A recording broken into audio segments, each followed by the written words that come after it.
Chapter 2, Divine Hiddenness.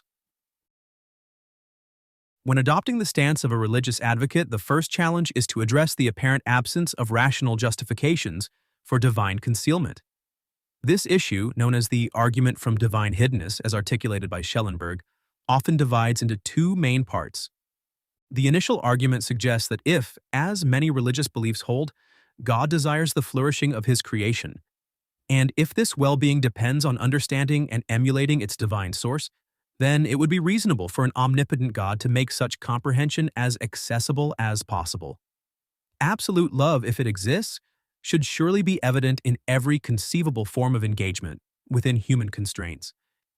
If our capacity for understanding could one day be expanded, what logic explains why this privilege is withheld now, especially if God is as omnipotent as claimed? The second part of the argument naturally follows. This situation appears to create artificial grounds for skeptics to reject God, not from unwillingness, but from genuine misunderstanding. These individuals, known as non-resistant non-believers, find themselves in the peculiar position of having their very honesty act as a barrier to belief. Alex O'Connor, a young philosopher known for his unique approach to skeptical discourse, articulates this issue aptly.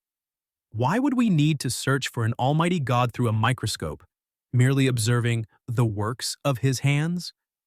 Why doesn't he just manifest himself and put an end to all the disputes and misinterpretations of his will, which arguably have caused more harm than disbelief itself?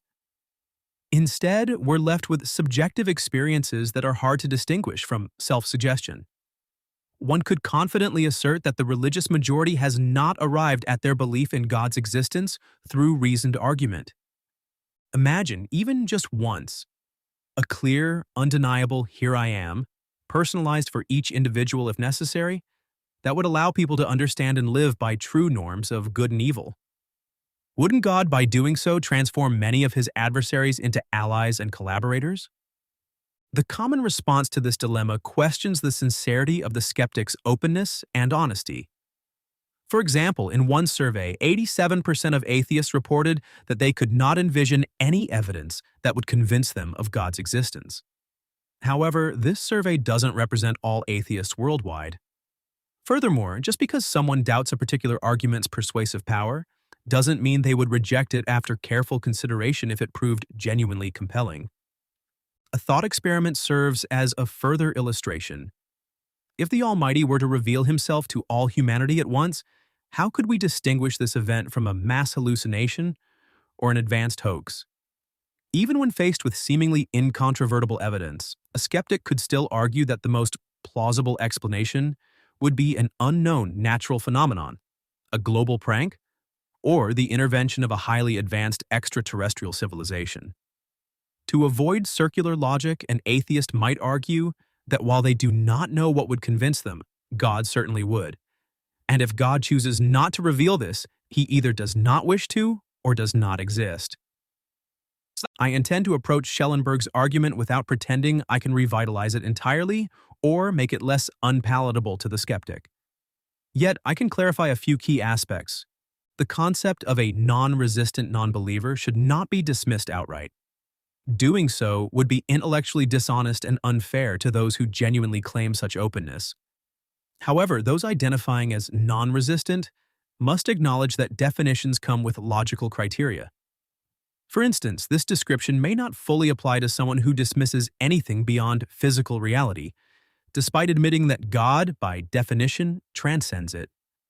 Here, we see openness to tangible experience, but not to the probability of God's existence.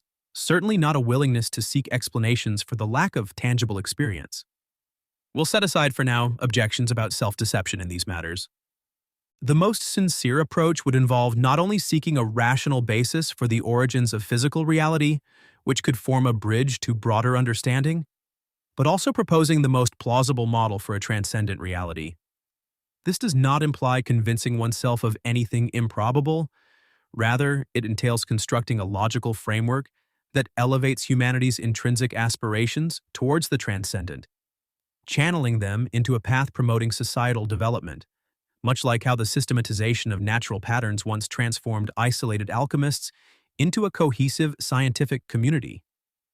Consequently, the clearest marker of a skeptic's openness is an active pursuit of a model aligned with physical evidence, logical reasoning, and intuitive morality, creating a coherent framework that can be recognized as the most probable, or at the very least, the most constructive, capable of coexisting with standard conceptions of reality. Non-resistant skeptics may indeed be rare, as suggested by the prevalent tone in atheistic discourse, one shaped by evolutionary biases, a drive for group loyalty, and the personal commitment to uphold one's ideological tribe. In this context, accusations from the theistic community that an agnostic may, in fact, be adopting the reverse stance, merely posing as open to seeking God, are not entirely unfounded. The impulse for group solidarity may unconsciously shape openness, leaning towards loyalty to pre-existing beliefs rather than an unbiased search. Of course, no one questions the sincerity of openness to physical data. That is the essence of materialism, though it does not convey the meaning implied by the concept of a non-resistant non-believer. From those who claim to be non-resistant non-believers, one might expect to hear statements like, "I'd accept such and such a God," "I'd appreciate these or those qualities in him," or "Given the existence of God, I'd interpret worldly phenomena in this way." Ultimately, such a person is often sketching an idea of God they would find acceptable, independent of what actually unfolds in the world. If someone fails to develop any conceptual model capable of explaining factual reality, they will likely not accept any model of God, even if it fully aligns with and explains all observable processes. Moreover, such a person might even reject a real God should one manifest. For we often accept facts we don't prefer or desire. If those facts could be altered at will, we'd likely reshape them to create our ideal world, an attitude even more readily applied to matters that lie within the hypothetical realm. For example, I am not open to the existence of mermaids. Not only do they defy the factual basis of reality, but even if explained by some form of magic, such as an ability to whimsically transform atoms or through parallel worlds, I would still find the concept unappealing. If I could erase the idea by thought alone, I certainly would. I feel no need to pursue rationalizations. Even if I tried, the mermaid would lose its original form. I might stretch its tail back over 1 billion years, connecting it to ancestral fish. Alternatively, I might reimagine it as a rational entity, evolving new properties. In that sense, my stance is firmly anti-mermaid. If reality were to reveal itself full of absurdities beyond rational explanation, I certainly would not attempt to survive or adapt to it. I would behave as disoriented as a shell-shocked soldier wandering blankly through cannon fire. In such a scenario, it would make more sense to imagine something grander, an extraordinary concept that transcends limitations and aligns with coherence and purpose. It hardly matters what phrase or image you attach to this. Just as a Darwinist has no real preference for calling it the tree of evolution, over, say, the image of a mermaid, a unicorn, or even a leprechaun, what's essential is that the content aligns with logical structure and physical data. This would sound no more mystifying, after all, than the term disharmonious coevolution of molecular mimicries. But what about those who claim to have fully immersed themselves in theistic concepts, explored them deeply, and then found rational explanations for them within psychology? Can this be reconciled with the God hypothesis? Let us assume that God intentionally creates a balance where enough evidence exists to support belief in God, while equally compelling evidence allows one to live without him, with no force strong enough to compel a choice against one's will. If someone doubts, they exercise their freedom to reject such a reality. There must always be room to say, what if the sense of God interacting with me is just a statistical coincidence? And the warm feelings from the internal dialogue are psychosomatic, like the placebo effect. Without the right to such a conclusion, one would be imprisoned by obligation, trapped in an alien reality, dictated by external circumstances and the desire for acceptance within their community. True freedom is the right to ask, what if God isn't good? Or, what if God isn't God but a superstition stopping people from living fully? One could then look around and see confirmation of this, realizing how religion has affected the world, forced them to live under control, stolen their life, and left only scars. Reaching this conclusion means they have crossed a threshold to a reality that feels closer and more just. There is also a third possibility, an inner draw to the idea of the absolute and the moral principles it represents while rejecting religious institutions and their interpretations. Such a person re-examines their perception of God and either finds a religious community that aligns with their sensibilities or remains isolated, believing in the absolute or at least admitting its possibility, becoming an open-minded agnostic. It must be noted that this is a delicate state, one not everyone can reach. Skeptics might see such openness as a form of self-delusion rather than genuine receptivity to reality. Yet we can all agree that human perception is inherently limited. Even with our most advanced tools, we cannot claim to have reached the fundamental essence of reality. Therefore, when someone claims to be open to a hypothetical aspect of reality, but insists it must conform to observable constraints, they may in fact be closing themselves off to the concept of absolute reality. If we think of God as creating a world balanced between belief and non-belief, divine hiddenness might be viewed as an act of cosmic diplomacy. Imagine a reality where enough evidence exists for those inclined to believe while space for doubt remains for the skeptical. There are no grand miracles, no booming voices, only a quiet invitation, a subtle hint. For the agnostic seeking irrefutable proof, this subtlety may feel evasive.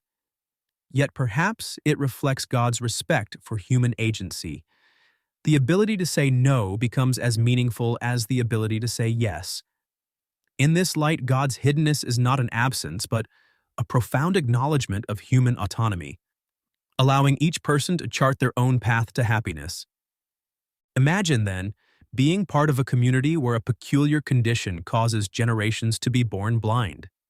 Now, a revelation suggests that it is possible to perceive the volume and distance of objects without touch.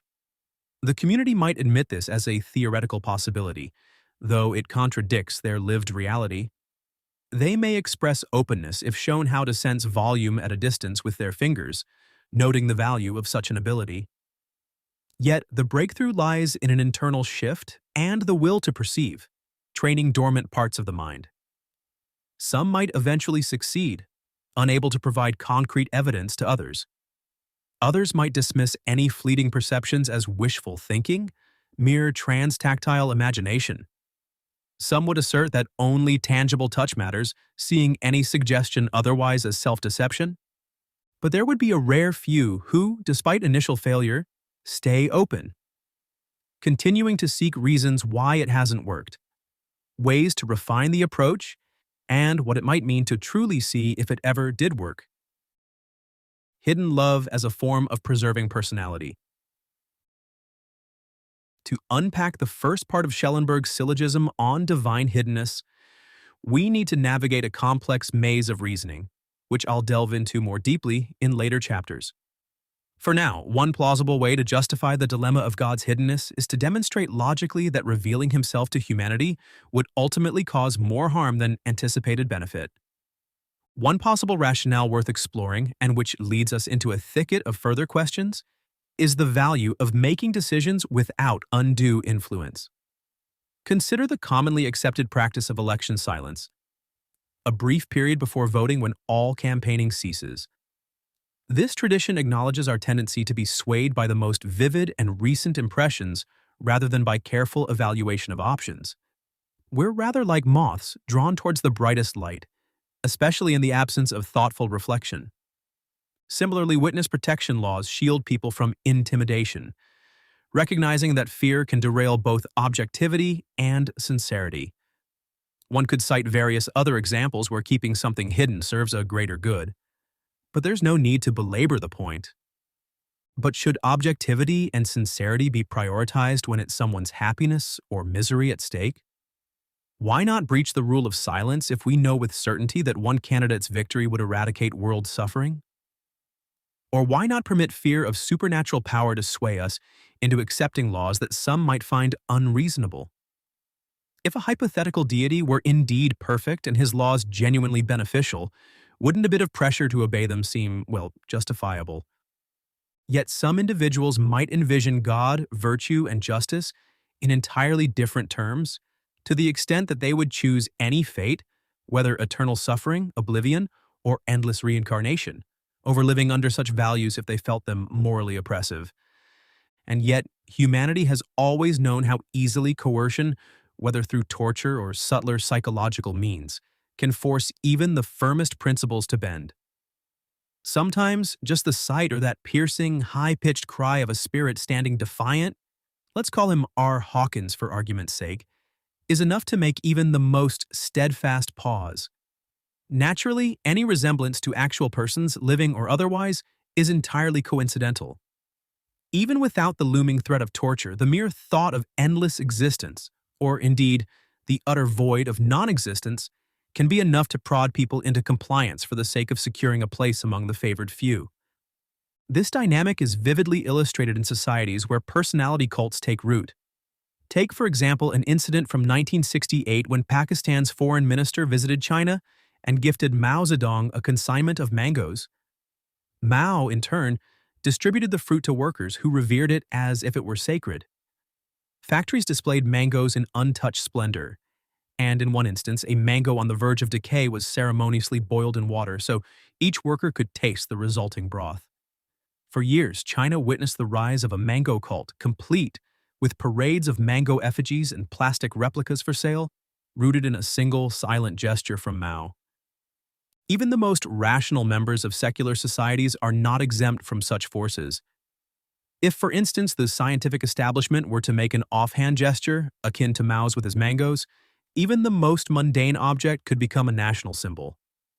Should such an authority stage a global social experiment, claiming, for example, that receiving electric shocks outperforms physical exercise, video games cultivate minds better than books, chocolate rivals fruit as a health food, or that necrophilia has a genetic basis, the public would rush to quote obscure studies, convoluted theories, and complex causal links, essentially, to defer to authority.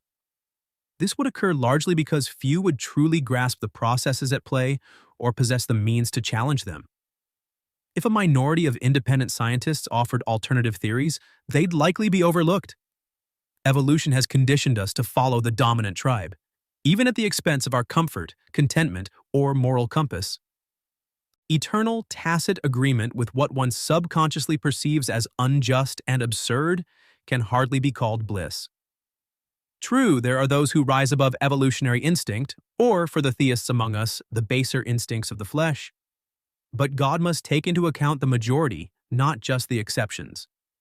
Even if we assume that these exceptions form a minority, it is for their sake that God should maintain a divine silence and take the necessary time to discern their true desires. Those who, even in life, demonstrate an inclination toward the absolute good for humanity over subjective biases would naturally expect a rational scenario after death.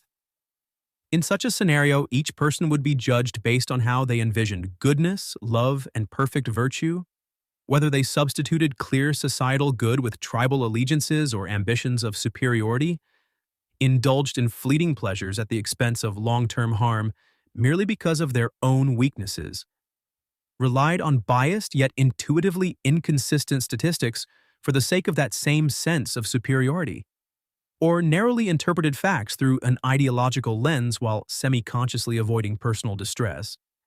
Did they succumb to intellectual laziness, failing to forecast the consequences of their actions?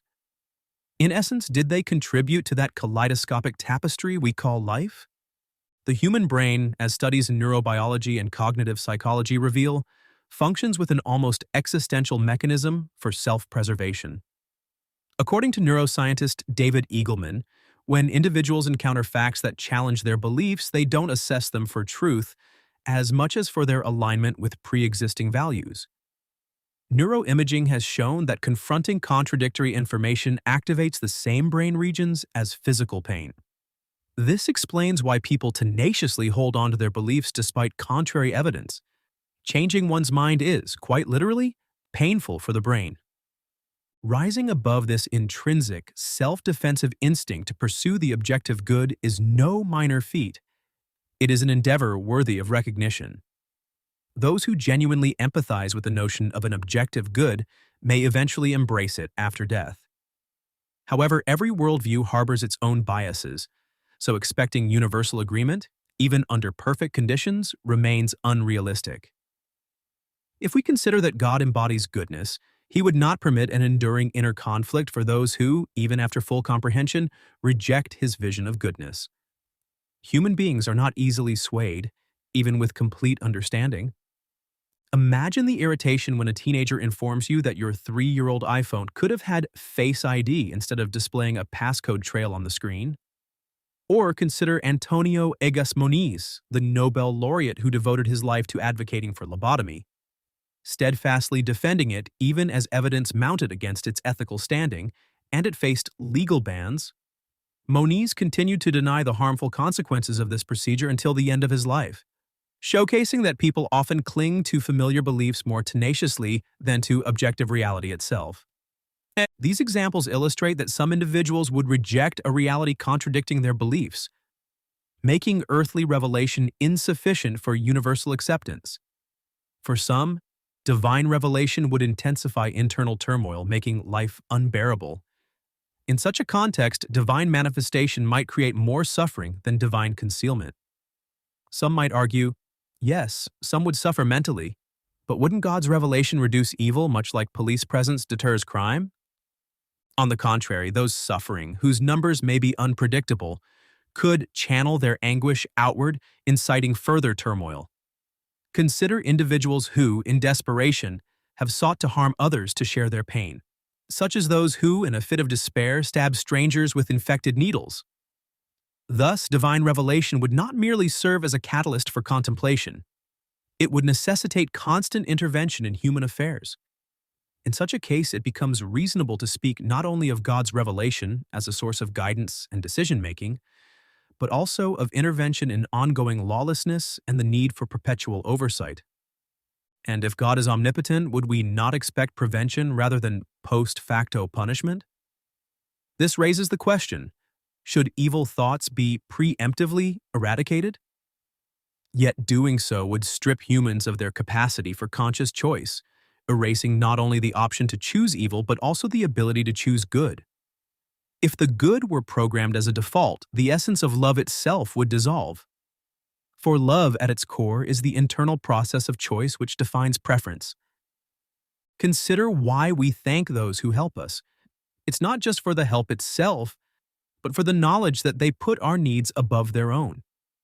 If beings were programmed to choose good by default, the concept of gratitude would cease to activate any reward in the brain. We might thank the programmer, but never the program. This would disable the primary motivators of human behavior, the pleasure of feeling needed and appreciated, rendering relationships and interactions devoid of significance. The arguments for this thesis are too extensive for one chapter, so they are scattered across others and may merit a separate book. Finally, consider this. You wouldn't believe yourself capable of loving porridge if it were the only dish ever served.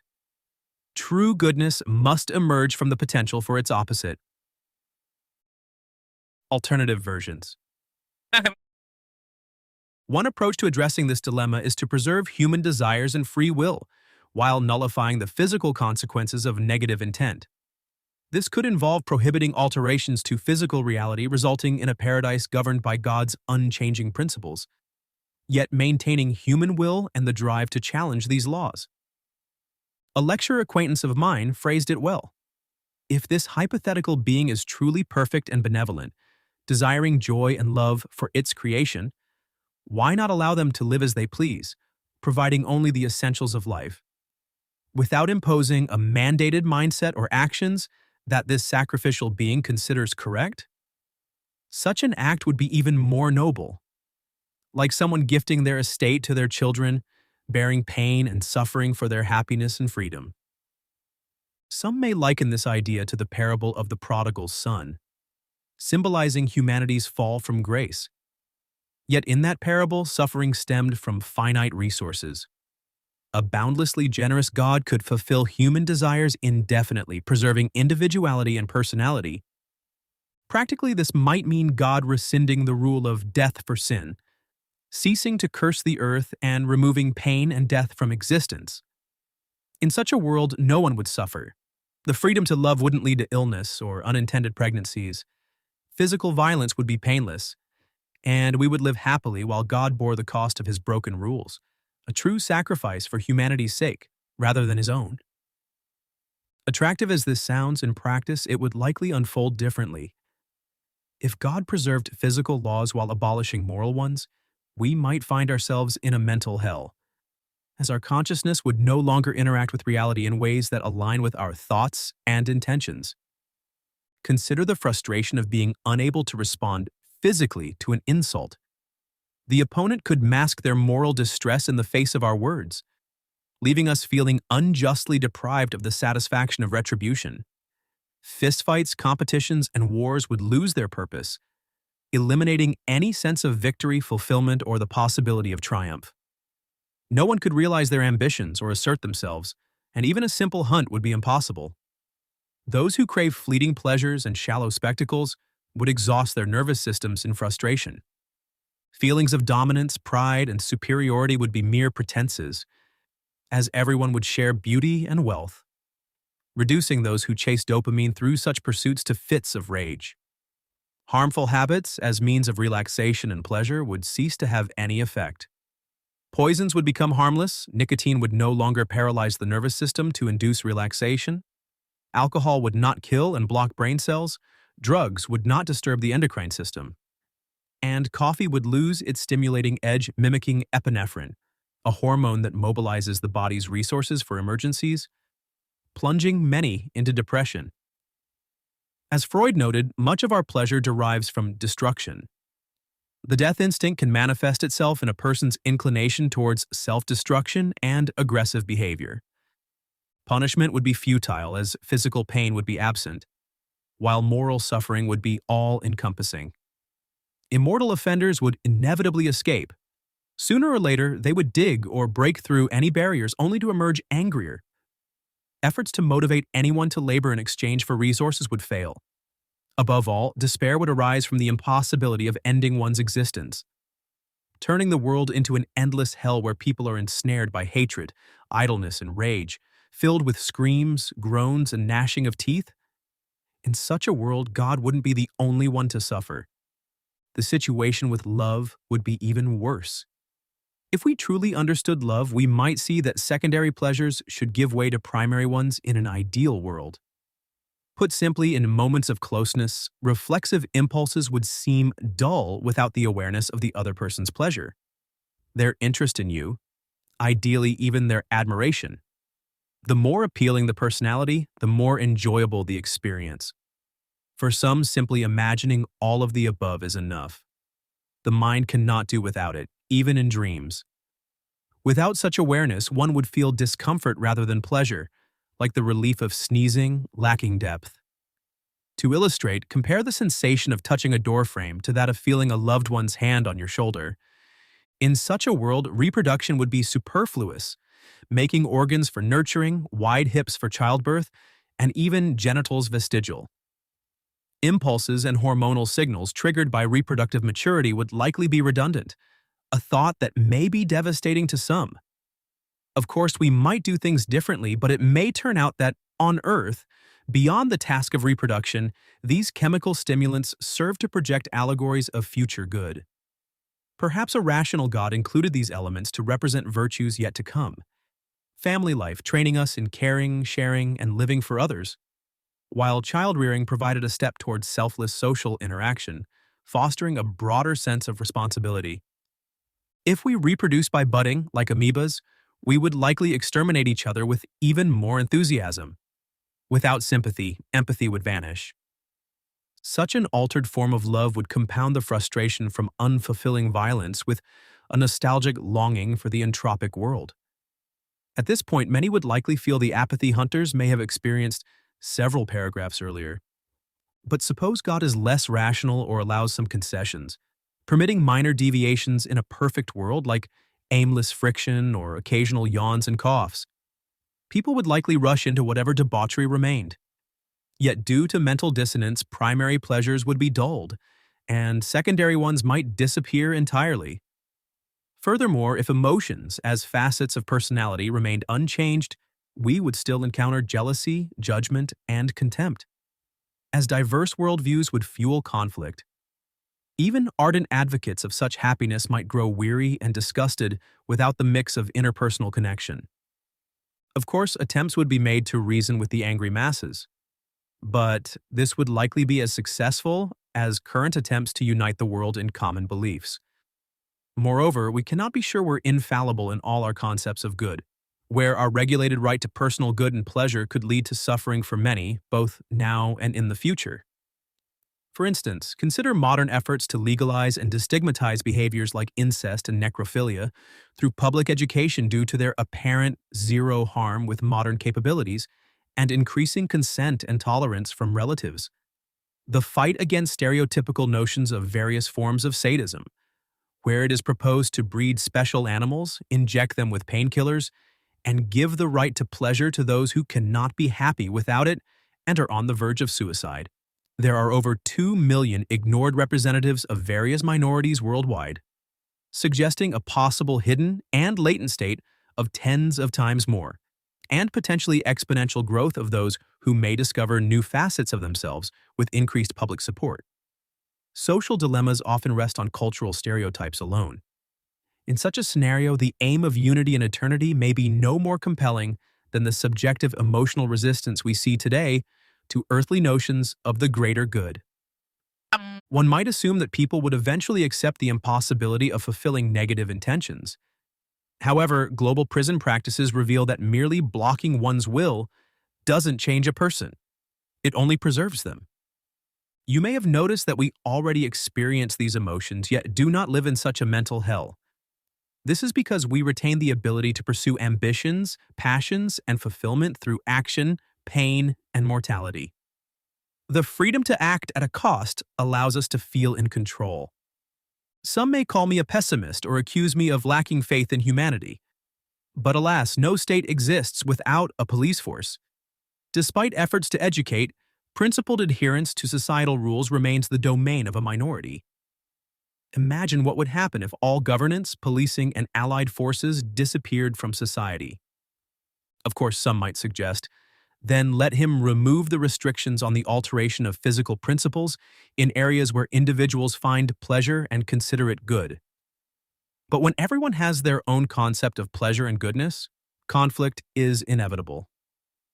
Perhaps our current reality is the least destructive way of preserving free will, and consequently, the personalities capable of expressing it. Separate individual worlds based on group preferences would necessitate altering consciousness, effectively eliminating the original personality, so that individuals remain unaware of their separation. As each minority and worldview group seeks dominance over reality, to feel oneself confined, knowing that others disregard your existence, is perhaps the most sophisticated form of psychological torment. Furthermore, most of these desires are rooted in entropy and irrationality, leading inevitably to self-destruction, which requires constantly recycling the life they are fighting against. The same groups whose desires align with the principles of life and logic would embody the very source of life itself, which in turn intensifies dissatisfaction and resentment in others, provoking hostility toward the concept of absolute good, with dependence on it becoming a source of deep discomfort. You might consider several hybrid models with an optimistic belief in universal human sanity, but such a notion goes beyond reality, ignoring human nature and the laws of logic. In exploring all possible outcomes, one might conclude that the best option is one where entry into paradise depends on alignment of views with an ideal God, or at the very least, intuitive agreement. Faith in this sense becomes a simple, intuitive accord. If God embodies life, good, and rationality, then desiring a rational, good life brings alignment with the personification of these ideals. If God is rational and your definition of absolute good is correct, God would likely consider you a follower. If you seek entropy and irrationality as good, you would find existence with such a God intolerable. In conclusion, the arguments for divine hiddenness reveal the need for sincerity. If someone does not perceive this good, eternity would become their hell. Indeed, earthly life may already feel like hell when people realize that opposing principles deny them happiness and purpose. If God were to visibly rule humanity in its current state, where creation increasingly rejects him, or at least exists in a state of uncertainty, he would either be a complete tyrant or an entity lacking psychological insight. In this sense, the maxim absence of evidence is not evidence of absence is logically sound, albeit not proof in itself. Yet, if we were to encounter direct evidence of God, it would paradoxically demonstrate that such a God need not be believed or aligned with. Conclusion.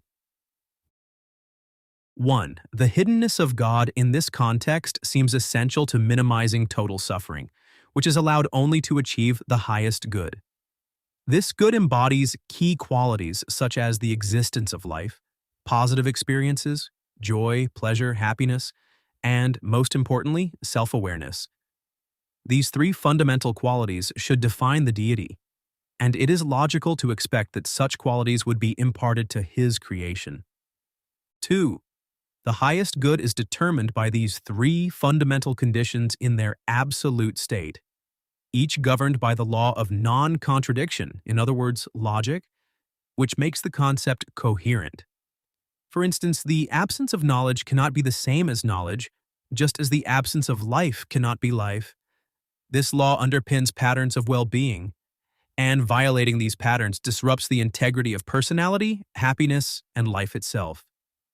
The notion that God could alter or erase these patterns would inevitably lead to the collapse of reality itself, reducing existence to non-being. In non-being, the concept of good cannot exist. If something exists, it must adhere to consistent patterns. Without them, nothing can exist. Thus, those who reject these patterns, whether knowingly or unknowingly, are rejecting the very structure that sustains life and reflects God's essence, ultimately gravitating toward non-existence.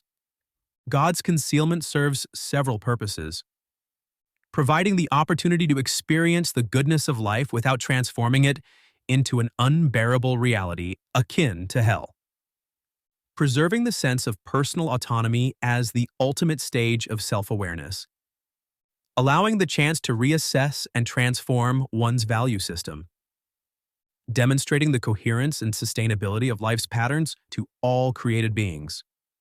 This veiling of God provides an opportunity to experience goodness for those who find intuitive morality unacceptable in the form of a personalized phenomenon.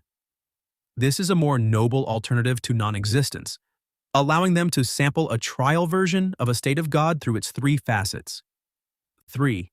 If God were constantly and directly apparent, it's unlikely this would resolve disputes even among believers, as people generally aim to establish their own correctness regardless of worldview.